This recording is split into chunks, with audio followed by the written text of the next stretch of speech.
நீ ஆசீர்வாதமாய் இருப்பாய். ஆதியாகமம் 12:2. ஆசீர்வாதமாய் இருப்பாய். ஆண்டவர் உங்களை பார்த்து சொல்லுகிறார், நீங்கள் ஆசீர்வாதமா இருப்பீர்கள். ஆசீர்வாதம் கேட்கும் பொழுது எவ்வளவு சந்தோஷமா இருக்கு.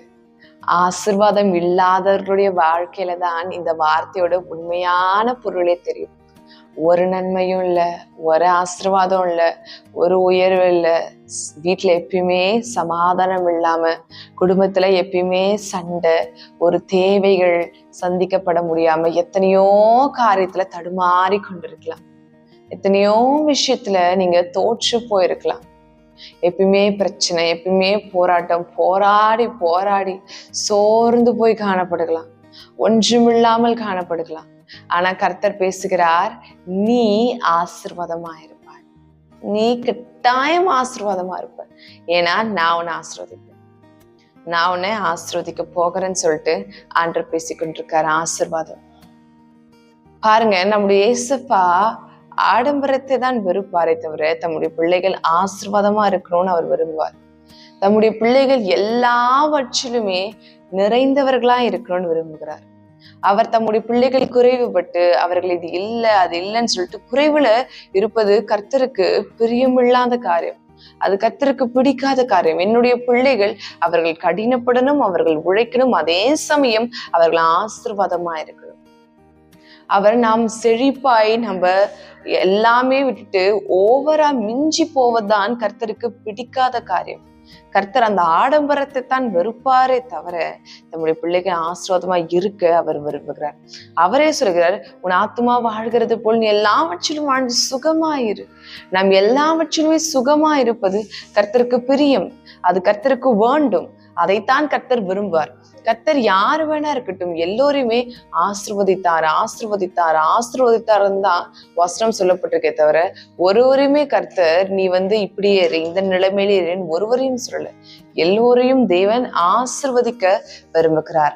அதைத்தான் இன்றைக்கு ஆண்டவர் உங்களோடு கூட பேசிக்கொண்டிருக்கார். அவர் உங்களை ஆசீர்வதிக்க போகிறார்.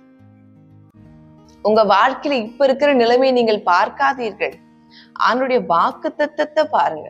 கர்த்தருடைய வார்த்தை என்ன சொல்லுதோ அதை கவனிங்க. ஏன்னா இப்போ உங்க வாழ்க்கையில இருக்கிற நிலைமையில பார்த்தீங்கன்னா இந்த வாக்கு தத்தத்திற்கும் உங்க வாழ்க்கைக்கும் சம்பந்தமே இருக்காது. ஏன்னா ஆண்டவர் ஆசீர்வாதமா இருக்கிறேன்னு தேவன் பேசி கொண்டிருக்கார். உங்கள் வாழ்க்கை அதற்கு அப்படியே தலைகீழாக இருக்கிறது. ஆனாலும் விசுவாசிகள், உங்கள் விசுவாசம்தான் இந்த வார்த்தையை உங்க வாழ்க்கையை மாற்ற போகிறது. தேவன் உங்களை ஆசீர்வதிக்க அவர் விரும்புகிறேன்ட்டாரு, ஆசீர்வாதத்தை கொடுக்க போறேன்ட்டாரு, உங்களை கட்டாயம் ஆசீர்வதிப்பேன்ட்டாரு. நீங்க ஏன் சந்தேகப்படுகிறீர்கள்? ஆசீர்வாதத்தை பெற்றுக்கொள்ளுங்கள். விசுவாசிகள், இழப்பதற்கு ஒன்றும் இல்லை. நம்ம கிட்ட இழப்பதற்கு ஒன்றும் இல்லை. இது போயிடுமே அது போயிடுமே, தேவனுடைய வார்த்தையை நம்பினா ஒன்றும் இல்லாமல் போயிடுமே, அப்படி இழப்பதற்கு ஒன்றும் இல்லை. நாம் வெறுங்கையா இருக்கிறோம். கர்த்தர் இனிமே உங்கள் கைகளை பலப்படுத்த போகிறார். கர்த்தர் இனிமே உங்கள் கைகளை நிரப்ப போகிறார்.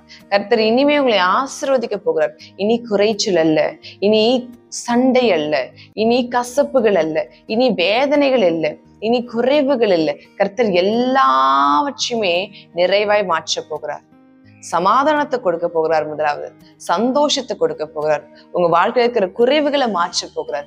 அந்த தேவையற்ற எந்தெந்த இடத்துல எல்லாம் நீங்கள் உடைந்து போய் நசுங்கி போய் இருக்கிறீர்களோ அதெல்லாம் தேவன் செப்பனிட போகிறார்.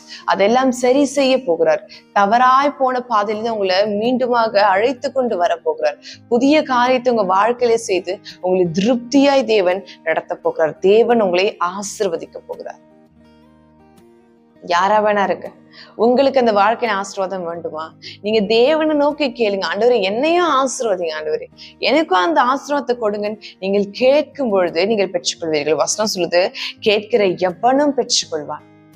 நீங்கள் கேளுங்கள், தேவன் கட்டாயம் உங்களுக்கு அந்த ஆசீர்வாதத்தை கொடுப்பார். நீங்கள் யார வேணாங்க. ஏன்னா நீங்கள் தவித்து கொண்டு வெறுமையில கேட்கும் பொழுது ஆண்டவர் உங்களுக்கு அந்த ஆசீர்வாதத்தை பிடித்து வைப்பாரா? ஆசீர்வாதத்தை கொடுக்க மாட்டேன்னு சொல்லுவாரா? இல்ல, கட்டாயம் கொடுப்பார். அவர் நிறைவா உங்களை நடத்துவார். குறைவு இருக்காது. எல்லா பக்கத்திலுமே சரீரத்துல உங்களுக்கு ஆசீர்வாதத்தை கொடுப்பார், உங்க வாழ்க்கையில ஆசீர்வாதத்தை கொடுப்பார், உங்களுடைய இருதயத்துல இருக்கிற சமாதானத்தினால தேவன் உங்களை நிறைத்து உங்களை ஆசீர்வாதத்தை கொடுப்பார். குடும்பத்துல எங்கேயுமே பிரச்சனை இருக்காது.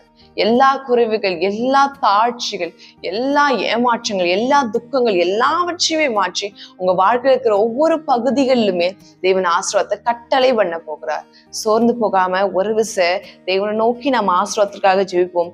கட்டாயம் தேவன் உங்களுக்கு ஆசீர்வாதத்தை கொடுத்து அவர் நிறைத்தரல போகிறார். சோர்ந்து போகாதீர்கள், தேவன் ஆசீர்வதிக்க போகிறார். மீட்பராகிய தேவனே உமக்கு ஸ்தோத்திரம், மகிமையின் ராஜாவே உமக்கு ஸ்தோத்திரம், கிறிஸ்து இயேசுவே உமக்கு ஸ்தோத்திரம், ஜீவனின் பலனானவரே உமக்கு நன்றி ஐயா. அப்பா, நீர் உடைய பிள்ளைகளை ஆசீர்வதிக்க விரும்புகிறீர் ஆண்டவரே. உடைய பிள்ளைகளை மகிமையினால் நிறைத்தரல விரும்புகிறீர் ஆண்டவரே. உடைய பிள்ளைகளுக்கு பெரிய காரியங்களை கொடுக்க விரும்புகிறீர் ஆண்டவரே. அப்பா, சத்துவம் இல்லாதவர்களுக்கு சத்துவத்தை நீர் பெருக பண்ண போகிறீர். அதற்காக உமக்கு கோடான கோடி ஸ்தோத்திரம் ஐயா. ஐயா, எல்லோரையும் நிறைவாய் ஆசீர்வதிப்பீராக. வானத்தின் பலகணிகளை திறந்து ஆசீர்வதிப்பீராக. எந்தெந்த இடத்துல எல்லாம் குறைபட்டு காணப்படுகிறார்களோ எல்லா பகுதிகளிலுமே உடைய ஆசீர்வாதம் இருக்கட்டும் சுவாமி. இரவர்களை ஆசீர்வதிங்க ஆண்டவரே. இரவர்களை மேன்மைப்படுத்துங்க ஆண்டவரே. இரவர்களை உயர்த்துங்க ஆண்டவரே. இரவர்களுக்கு மகிமையான காரியத்தை கொடுங்க சுவாமி. ஒவ்வொரு பகுதிகளிலும் ஆசீர்வதிங்க ஆண்டவரே. அப்பா, எந்தெந்த பகுதிகள் எல்லாம் ஆசீர்வாதம் இல்லாமல் தவிக்கிறார்களோ எல்லா பகுதிகளையுமே ஆசீர்வதிங்க ஆண்டவரே. உடைய ஆசீர்வாதம் அவர்களை நிறைத்திரளட்டும் ஆண்டவரே. அந்த குறைவுகளை மாற்றுங்க, தேவையற்ற காரியங்களை மாற்றுங்க, தவிப்பை மாற்றுங்க, தத்தளிப்பை மாற்றுங்க, வேதனையை மாற்றுங்க, வழிகளை மாற்றுங்க, எல்லாவற்றையும் மாற்றி அவர்களை நிறைவாய் ஆசீர்வதிங்க ஆண்டவரே. அப்பா, அவர்களை மேன்மைப்படுத்துங்க ஐயா. அப்பா, அவர்களை உயர்த்துங்க அப்பா.